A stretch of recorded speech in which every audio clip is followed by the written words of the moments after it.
Hi guys, welcome back. Today I'm going to show you guys how to use the Family search engine. Wow, that was a lot of searches in that sentence. There's a couple ways to do it. So you can be here on somebody's personal page. We're at Mark Jackson's personal page. And you can come down here and use either Family search engine, Ancestry, Find a Past, MyHeritage. You can just click on Family Search. And we're here at Family search engine, and it has plugged in all the information about Mark Jackson that was already filled out on his personal page. Or the other way you can do it is up here at the top is the search, and you can click on here from either the home page or any page. You can just click on search and type in the information such as Mark Jackson, and put in his birth information. He was born in 1851. Oh, my number locked at work. So you can add like birth information, marriage, residency, death, anything else you want to add. And if you don't decide you can't remember what it is, you can always just delete it or leave it blank. You can also do same for spouse, parents, children. And you can just go through and be like, hey, here's another person that I knew they were related to. Same with restrictions on batch types and films and stuff like that. I actually never touched this because this is pointless in my opinion. Because you're limiting how much you're looking at. Finding somebody through the search engine is kind of a hard process, or a little bit more difficult, because sometimes the more information you can find and the more information you can plug in on this little search section, the more accurate the information you're going to get. Kind of like when you Google something and you type in a sentence, the top things are going to be more accurate to what you're looking for, whereas further down is not going to be as accurate. But also at the same time, sometimes that's not a good thing. Sometimes you're going to limit on what you can find, and you can find a source you're looking for with putting less information than you would if you put more information in. So I begin off with as much information as I can. If I find some, sweet, I connect those. And then if I'm still not finding what I'm looking for, or whatever the case is, I'll start limiting the information I have and start cutting some of the information out. I'll show you guys how to do that. But once you fill this out, you just hit search. So I filled out more of Jackson's information, and here is what Family Search has pulled up. But let's say I want to update or change some of the information I had. Like I said earlier, you want to edit it sometimes to have less information. You could just hit the X box and then hit update. Or if I want to add more information, I can click on death, add the information for death, and then click update, and it will update. So yeah, that's kind of how you edit and update it if you want to do that. Or if you want to restart as a result, a new search, you can hit restart. You can also add more filters and by certain collections, or looking at just by the search year, the birth year, I believe is what this does. Ooh, exit. I don't know, I never really play with these filters down here, so I don't use the search engine a whole lot. Well, I do on Ancestry, but not here on Family Search.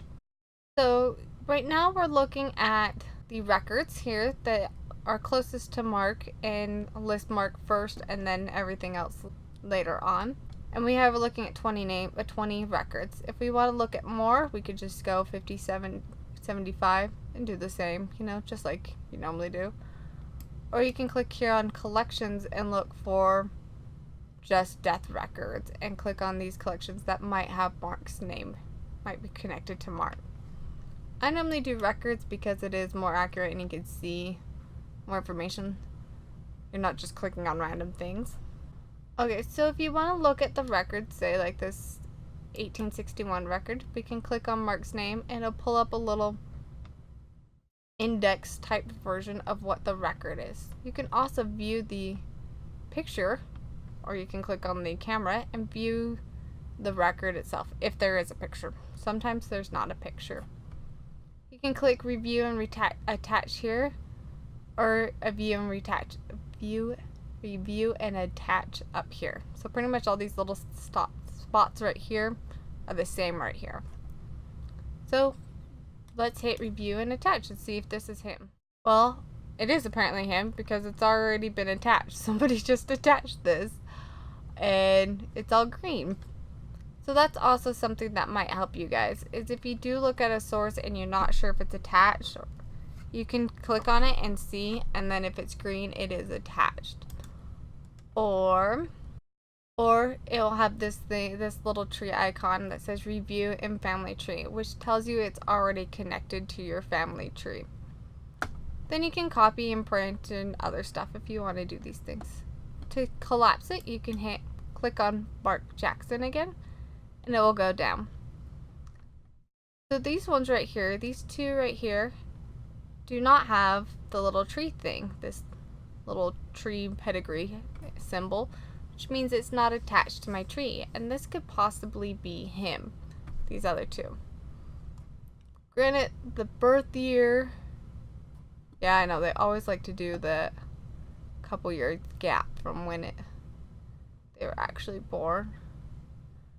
This one, yeah, has the right birth year and date, well, birth year in place, and possible residency. So this could be him. It also says his father is Charles Jackson, but we see up here on top that his parent is Thomas Jackson, so that's not him. So I've gone through the list, and it looks like this one is actually our Mark Jackson. I went through and checked on it. See, we have the one below that is connected to our tree that says Elizabeth E. Jackson, and he was born in England around the same time frame and had a residency in Parowan. We could see that his wife was did I just say Elizabeth earlier? I meant Eliza. Eliza E is her middle name. Yep, starts with an E. And we already have the same one for 1920, so I'm 100% sure this is him. But if I want to review more, I can click on his name, get the review, look at it more. Yep, kind of seems like all the same information. And then come up here and attach to family tree. Click attach to family tree. Here, as you guys seen before with the green one, this one's not attached. Over here on the left side, or right side, this is right side, this is the right side. Here on the right side is what is on your family tree, the information that is on your family tree, and here on the left side is, in this case, the United States Census 1930. So that would be all the information from the 1930 census. We can click on Mark Jackson. Let's do Mark Jackson and compare and contrast. So, yep, similar year, which happens with census. Census, give or take the names and birthdays, because census, I've done this speech before, but we'll do it again. Census, back in the day, they just had a guy who went around door to door and knocked on the doors and was like, hey, who lives at this household?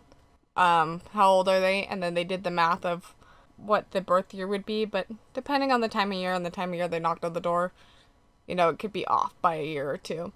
And some people back then didn't even know how to spell their name, so the guy who came around spelled it however you want. You never really asked how you spelled the name. So spelling is sometimes off, birth year is off by a few years. Same with birthplace or immigration. These people had to remember and not have a certificate like we have nowadays to remember where they were born, when they were born, when they immigrated here to the United States. So they're going off of memory. Sometimes even these census people, if nobody answered the door, went to the next door neighbor to answer those same questions. Or so the neighbor filled it out, was like, I think the kid's name is so and so, when that could have been their middle name or a nickname they went by. So census, be a little more lenient, a little more relaxed on birth year and stuff like that. So birth year, name. So yeah, anyway, so 1852, 1851, it's close enough. We also have his residency being Yorkshire, England for these time frames, but he had also said he immigrated after the Some of these, that one's interesting. Huh. Says 1881. Who's still living in Yorkshire in 1891. Still living in England. Huh. I'm gonna have to go look at that. Even though I'm pretty sure this record's still him. So I'm gonna actually slide over the residency and his death. Not his death, his immigration and residency. Oh my gosh, immigration and residency. And then I'm going to make sure all these checkboxes are filled because yes, we want to add the source to his source box and explain reason for attaching. Okay, so I put for reason attaching, the information is similar. Also, I want people to know when he migrated to the United States, or rough estimate when he migrated to the United States, and his residency at the time frame. Anyway, so we can attach and then go to his wife. So once again, close birth year, same or similar name because it has her married name. We have her maiden name, but you know, common stuff that we should know.